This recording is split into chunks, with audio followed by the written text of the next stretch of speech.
కొడంగల్ నియోజకవర్గం మీడియా మిత్రులకు నమస్కారం. కొడంగల్ జరుగుతున్నటువంటి నిరుద్యోగులతో ప్రభుత్వ ఉద్యోగాలు ఇప్పిస్తామని నిరుద్యోగులతో లక్షలు వసూలు చేస్తున్నటువంటి సీఎం రేవంత్ రెడ్డి గారి అనుచరులు మరియు తిరుపతి రెడ్డి అన్న గారి అనుచరులు దయచేసి దీనికి సమాధానం ఇవ్వాలని సీఎం గారికి హెచ్చరిస్తున్నాం.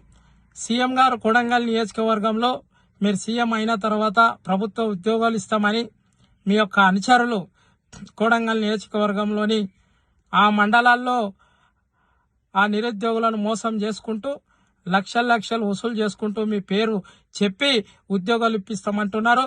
కానీ మీరు దీనికి ఎంక్వైరీ చేసి ఏది ఏమైనా జరిగితే నిరుద్యోగులని కొడంగల్ నియోజకవర్గంలో నిరుద్యోగులను తీసుకొని అంబేద్కర్ చివరస్తలో పెద్ద ఎత్తున ధర్నా చేస్తా అని హెచ్చరిస్తున్నాను.